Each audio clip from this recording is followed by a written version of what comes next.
जो कि गुरुजी ने अपनी पुरानी शिव महापुराण कथा में बताया है, जो कि सिर्फ आप देवउठनी एकादशी के दिन ही कर सकते हैं। इसके लिए आपको एक सिक्के की आवश्यकता होगी। आप कोई भी सिक्का ले सकते हैं, जो भी आपके पास हो। आप 1 का भी ले सकते हैं, 5 का या 10 का सिक्का भी आप ले सकते हैं।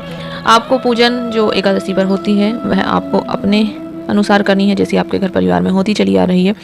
बस आपको इतना करना है कि जो आपने एक सिक्का लिया है, आपको जिस भी आप तुलसी के पौधे की पूजन कर रहे हैं या किसी गमले में तुलसी का पौधा रखा है, आपको उस सिक्के के ऊपर उस तुलसी के पौधे को रखना है या तुलसी के गमले को उस सिक्के के ऊपर रखना है और वहीं पर हमें शालिग्राम भगवान स्थापित करने हैं। इस प्रकार हमें करके जब हमारी पूजन संपन्न हो जाती है तो दूसरे दिन जब हम ब्रह्म मुहूर्त में उठकर अपने देवी देवता जहाँ पर हमने पूजन करी है वहाँ से उठाते हैं, तभी हमें वह ये जो सिक्का हमने रखा है वह उठाकर और अपने पल्लू में रख लेना है।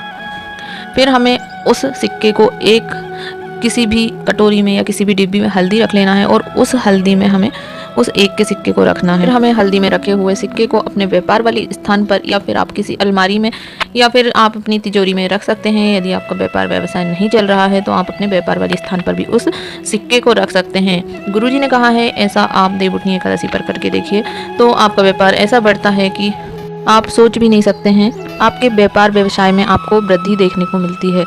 आपको सिक्का पूजन करने के पहले गमले के नीचे या तुलसी के पौधे के नीचे रखना है। आपको इस बात का ध्यान रखना है। बाकी पूजन आपके घर में जैसी भी होती है वैसी आपको तुलसी जी की पूजन करनी है, तुलसी विवाह करना है। और जब दूसरे दिन हम जिस जगह हमने पूजन करी है वहाँ से हम अपने भगवान हटाते हैं, फिर उस समय हमें ब्रह्म मुहूर्त में, सुबह के समय ब्रह्म मुहूर्त में हमें यह कार्य करना है और उस समय अपने सिक्के को हमें उठाकर अपनी पल्लू में रख लेना है। उसके पश्चात उसे किसी भी हल्दी वाली डिब्बी में या कटोरी में हमें रख देना है और फिर हमें उसे अपने व्यापार व्यवसाय के स्थान पर रखना है।